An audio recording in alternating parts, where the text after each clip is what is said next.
Hey guys, and welcome back to another Unfiltered Gamer board game review. In today's game, up on the tabletop, here we have Everdell Silverfrost, the Collector's Edition.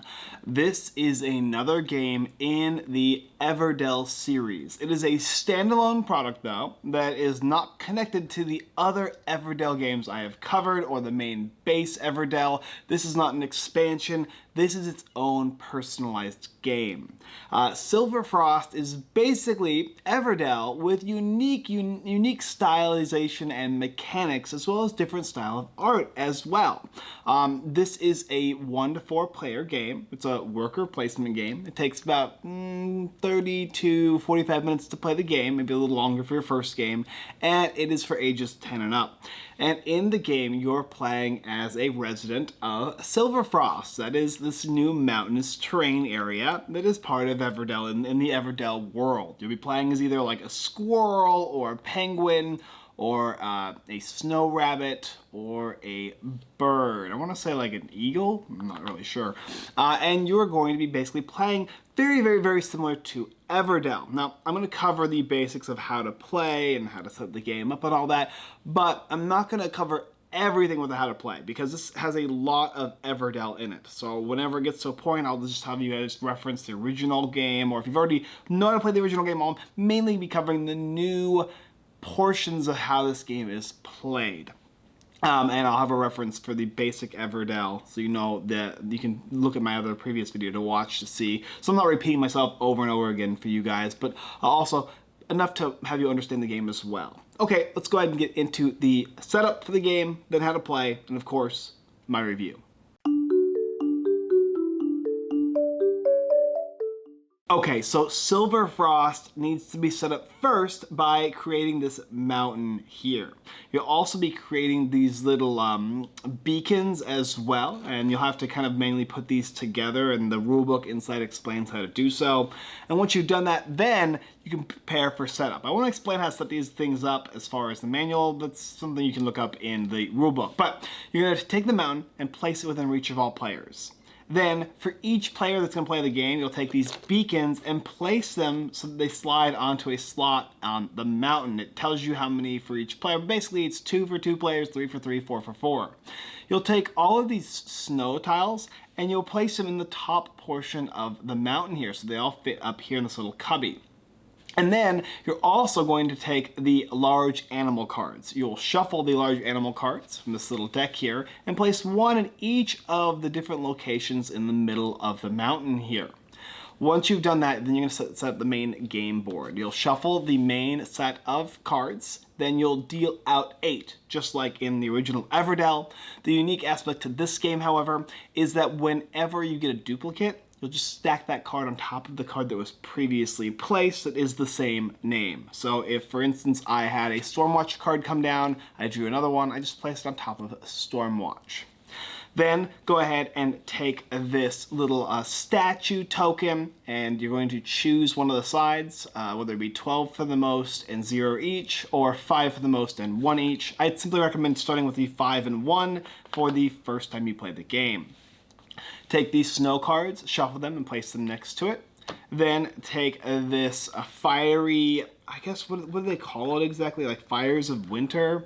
And you'll go ahead and start it at 1 for 1. The other side is 2 fires for 1. It's called Winter's Fury. So start it at 1 for 1. The top left-hand side of the game board, go ahead and for each of the different seasons, do what I say. Place a critter for the first season, second, and then for the third, you'll place 2 critters, and that's for each player. The first and second season are each going to get 1 chimney each for each player. So in a 4-player game, you'll place 4 chimneys in the first season and 4 chimneys in the second. And then that's pretty much all you need to do for that setup for each player in the game. Then I would suggest placing the resources around the game board in some way. I personally like to put them on the game board. You have fire, wood, moss, amber, and you also have acorns. Additionally, you'll get extra cards for solo mode. Set those aside. There is a 12 Days of Bell Song set of cards here. You can choose to just simply shuffle them into the main game deck and play with it, or wait until later. Let's set those aside for now as well. And you have also these victory point tokens. I place them in here. You can go ahead and place them anywhere next to the game board if you want as well. Last but not least, you are going to have your quests. There are blue quests and green ones. Shuffle the green quests and shuffle the blue quests, and then deal out 5 blue quests across the board here. These are your victory point cards that you can gain as you play the game Silverfrost. Each player is going to be getting green ones into their hand, and you'll start with a number of them. Now, what do you start with in the game? Well, each player is going to start with 2 of their critters. One of their critters will be basic, just a regular critter, and the other one is going to have the little snow boot on. Each player is also going to get a fire, 1 free fire to start with, and then based on your turn order, you're going to get a number of cards. The first player will get 5 cards from the deck here, second player will get 6, third 7, and fourth 8. 7 is the max you can have in your hand though, so you have to discard at a certain point. And finally, you are going to have 2 of these green objectives. You'll pick one of them at the beginning of the game, and you'll discard the other so that you'll only start with 1. After you've done that, the game is set up and you're ready to go. It's very similar in style to how you would set up Everdell, but obviously you can see there are a few differences in terms of duplicates, in terms of the mountainous area here, and instead of the tile objectives, now you have card objectives that you'll be trying to gain throughout the game.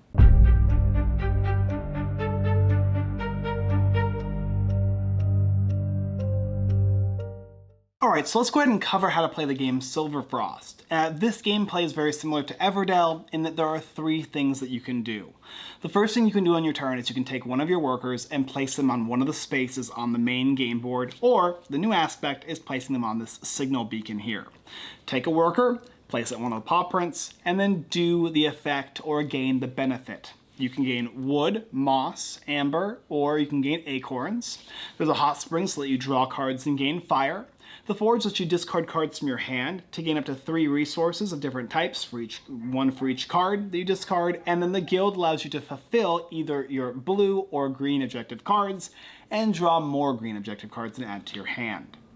There are 2 unique spaces in the game. You have the beacon space where you can place a worker here and gain one of these creatures here. They have special powerful effects. And then you also have this journey area where you can do so at the very beginning of spring at the end of the game.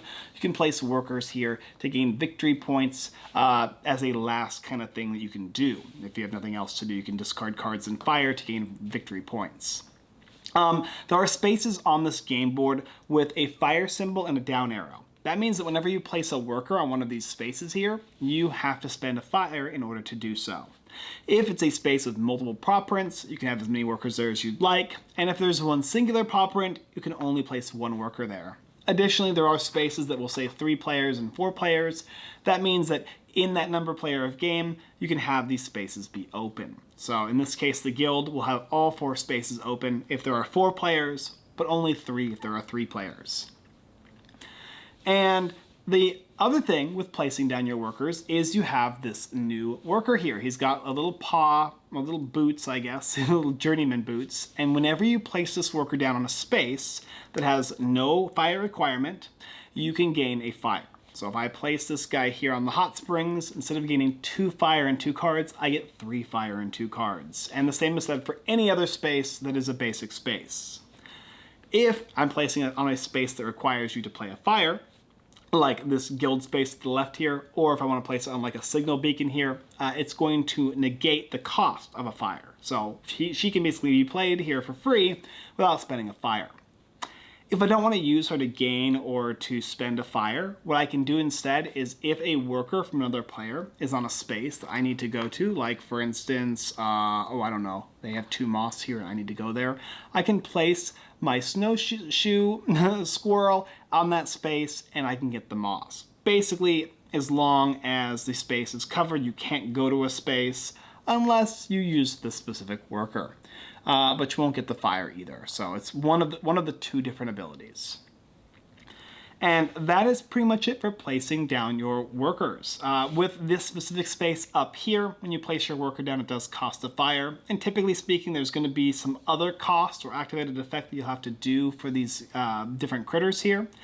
And if they have any victory points above them, then you're going to gain those victory points as well. So if I take this guy here, Thistle, I can remove a chimney from a card in my city, and I can use it again later. I'll also gain 3 victory points, and that'll cost me the 1 fire from the beacon.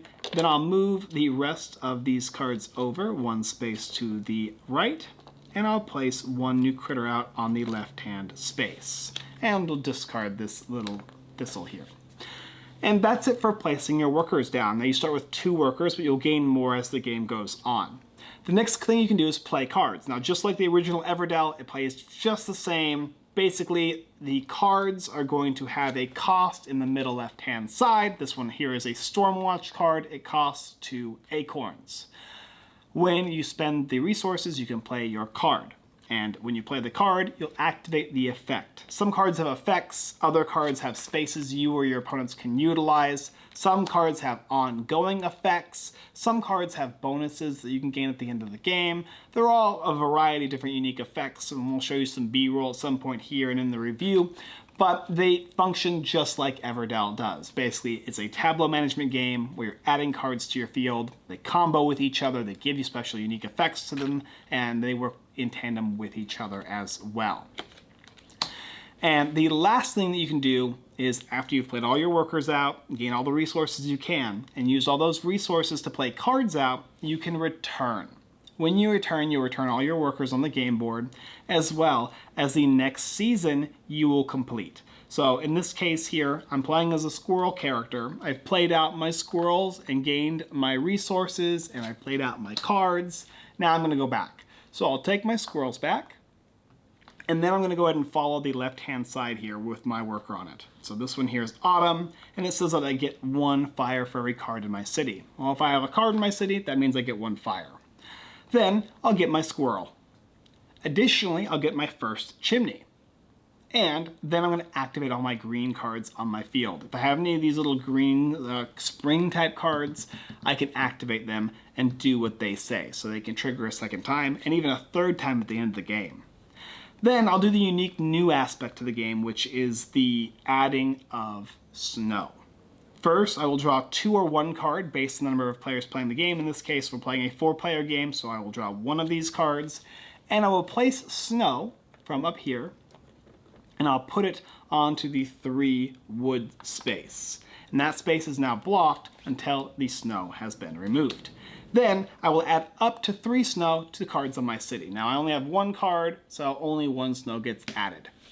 Snow, when placed on locations, blocks those locations from use. If there's already a character there, you'll place the snow underneath the character, and when the character comes back, no characters can go there.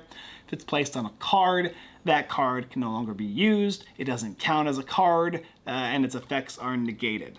And the same is said for any other type of card on the field, whether it be yours or your opponent's or the main game board here.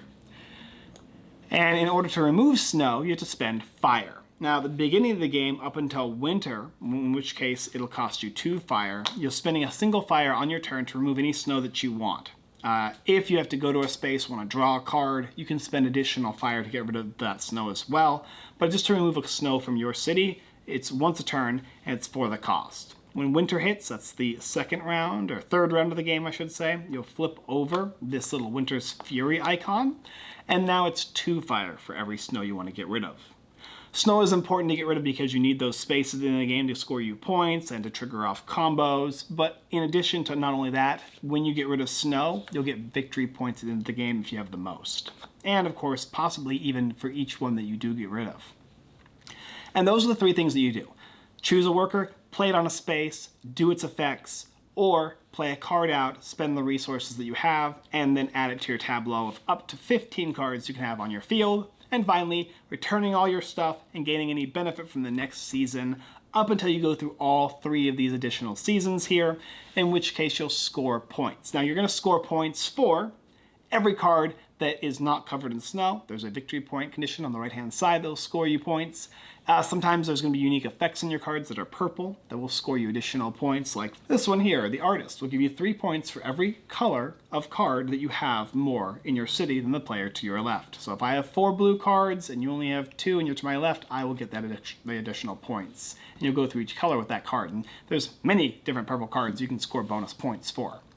You can also score victory points for your journey space here. You're going to score victory points if you have any that you got throughout the game. And then you'll also score for these fulfilled different requests, the green ones and the blue ones. And you'll add all those points up. Then you'll check to see what side of the snow flurries, ice storm or flurries that you're utilizing. You'll score for that. And whoever has the most points is the winner. And that is how you play the game Silverfrost Everdell, the new unique style of Everdell. So for those of you who have already played Everdell, you'll probably start to notice a trend with this game and other previous games in the Everdell universe. They're very similar. They each have kind of their own unique quirks and stylizations, and this one is no different. And I want to cover a few of those differences now, and then we'll cover my review and also what I think about each of those differences while we go through this. But the first thing I noticed was obviously this mountain. There are three main components of the mountain. You have the beacons here, you have the big critters, and you have the snow. The snow falls off the mountain during the end of one of your seasons, and you'll place snow on the board here and on your city. It is practical, and it has a purpose, and it is pretty. Practical and functional, I don't know, whatever you want to call it. The beacons are spaces that you can go on, and based on the number of players in the game will be how many beacons there are. And you'll place your workers here, spend fire, and activate these big critter abilities. These are like unique spaces on the game board. Now, original Everdell and other Everdell series, unique ones, basically had new spaces you could add, or they'd add to the game board, blah, blah, blah. This one here is just new spaces here. These are all the spaces based on the four. These are kind of like wild spaces based on what is available up here. And there's a cost to them. And they work really well. They are very powerful effects, but having to spend fire for them, as opposed to using the fire as kind of a way to remove your snow, will be kind of a new pendulum thing in this game. And we'll run into that a lot throughout this review. It's going to be like the resource of fire and how you utilize that, and then your four other resources, wood, moss, amber, and acorns, and balancing them in kind of this unique harmonization. And also, of course, when you get rid of the snow, there's victory points now added to your score based on the mode that you choose to go with. And having to kind of decide when and where and how you utilize fire to get rid of snow. And snow can show up anywhere, even on these beacons here. So yeah, this is a main new component to the game. Chimneys are also a new-ish component. They came in Everdell expanded content, but basically they function a little differently. You place the chimney down, you place the fire on the chimney, and based on where you place that chimney is the unique critter you can now play in your field. As opposed to any card that is of the same type now, you have actually specific types of cards based on the construction that you can place in your city, but it allows you to play a free creature down. It's an effect I liked from previous games. This one is no different. It's a little changed, but it's very, very similar as well. Winter's Fury is this thing that kind of gets added and gets more challenging to remove fire. It's a way to bog down the game. It's a way to bog down your board, and you have to kind of utilize your resources as best as possible.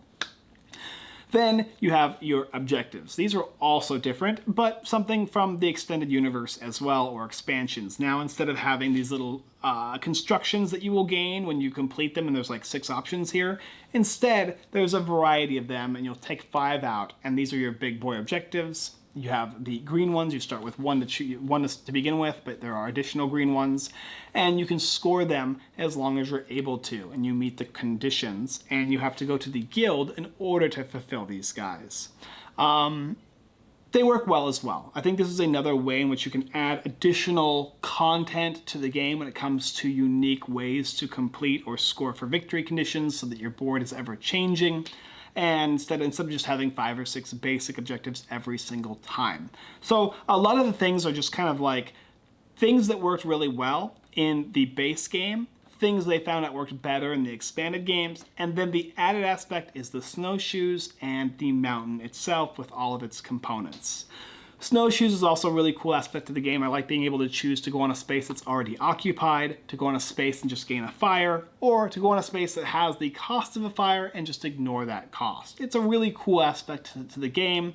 There are similar extended universe mechanics where this is kind of used, but this is its own stylization for this specific Silverfrost game, and I do really, really like it. I like the idea of placing it. It feels good always putting it on the mountain and it not costing anything and getting a special, fantastic ability. And I think that's pretty much all the nuances to Silverfrost. Mainly this game comes down to if you enjoy a game that utilizes this pendulum system of two different styles of resources, the main Everdell resources and the new and unique fire resource system that gets rid of snow. Snow is bogging you down, it's bogging the game board down. You'll have to work together to remove the spaces on the game board that get snowed down with your opponents so that you can utilize those spaces throughout the game, or not, it's up to you. But you'll also have to use your fire to get rid of the snow that is on your cards, because cards that are snowed are bogged down, you can't utilize them. And so you're helping as much as you can for yourself on the main game boards and the mountain, but mainly on your main game board. But there are times you have to kind of switch that up. And then while at the same time getting other resources to play cards, to fulfill the criteria of what you're trying to do. Are you trying to get a number of green cards that will score you bonus value throughout the game, let you have a bigger city, or maybe you're trying to get the purple cards and meet conditions in order to score extra victory points, or maybe you're just playing cards down that meet the specific objectives required of you from the blue cards or the green cards in your hand. And so there's a lot of different variation to this game, but it plays very similar to the base game of Everdell, with, of course, the added benefit of a lot of things that they've kind of tweaked and fine-tuned over the years. So it really comes down to just do not mind the snow bogging down component to this game.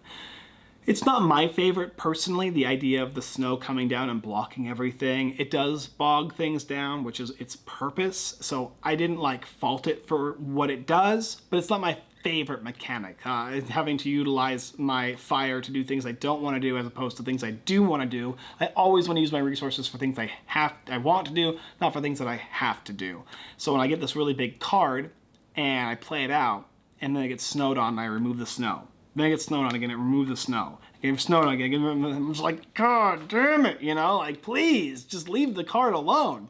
I really wish there was a mechanic that protected spaces from snow. Like the chimney, but not the chimney. Maybe something else, like a little fire pit, and I could put it on the cards that are really expensive to protect me from having to deal with snow on that card, because snow is always going to fall on the most expensive thing first, and then so on and so forth. So I'm constantly always having to get rid of that snow. So having a way to get rid of it on specific cards so that it hits my other undesirable cards would be kind of a cool mechanic. Quality, design, artwork, beautiful. This is Everdell we're talking about here. These guys are always on it. It's beautiful artwork. This is not Andrew Bosley. This is actually Lucas Sigmund. I don't really know who that is, but he has some beautiful artwork as well. It's not as, I don't prefer it over Andrew's. I think Andrew does a little bit better, but it's like comparing a 10 to a 9.5. It's not that big of a deal. But it was something I did notice once I got the game. I love the construction mechanic and the unique aspect of the mountain, even more so than I did like the tree. And I like the tree a lot. I feel like this one will do better as far as not being as damaged as quickly. And hopefully they'll have a wooden version of the mountain as well. Probably the game does well enough. But this collector's edition has beautiful components, beautiful artwork, beautiful design, and the way it functions and feels is wonderful. I love the card design. I love how they work and interact with each other. And all the additional little mechanics I talked about that now were from previous expansions and whatnot have been put into this so that it feels fluid. So it really just comes down to, do you love Everdell? Do you love worker placements, beautiful little critter games? If you never played Everdell, this is obviously one of those games you can just pick up and you will enjoy. But if you have a lot of Everdell, it'll come down to, are you collecting it all? Then yes, pick this one up, obviously. And if you are collecting ones that you could specifically think you will enjoy, do you like this snow mechanic? And if you do like the idea of snow, you will like this game. If you don't, it's a no. If you don't like the bogging aspect, you will not like this. But otherwise, I personally do like this game. I'm a big collector of Everdell. I have it all. I will be keeping this one as well in my collection. I'm going to put it right next to all the rest of my Everdell. So yes, Silverfrost is a, once again, recommended game. Not my favorite in line, but also very, very good. Thank you guys for watching another Unfiltered Gamer board game review for the game Silverfrost, the Collector's Edition. There's also going to be the Standard Edition. I'll have a link down below in the description for you to go and pick this up. There is a difference. It's the quality of like the different pieces here, but realistically, you don't have to get the Collector's Edition to enjoy the gameplay and mechanics and all that. It's just if you want all the fancy little bits, which I do. I always recommend the Collector's Edition for these type of games because it is nice to feel the components and whatnot. If you like this content, you can hit the subscribe button and you can see us put out more videos. We like to do 3 a week, but I've been so sick that I have done almost no content in the last 2 weeks. I lost my voice, if you couldn't tell, so for the last 4 or 5 days I couldn't speak because of a nasty sore throat, but I'm feeling better. Hopefully I don't sound as bad. Hopefully I only sound as bad as I usually do. And of course, we have a live stream every Sunday at 6:30 p.m. PST, except for the last 2 weeks because I literally was in the ER and then it was the flu. So this Sunday for sure. Thank you guys so much for watching. And as always, I look forward to living and dwelling in this beautiful world of Everdell with you next time.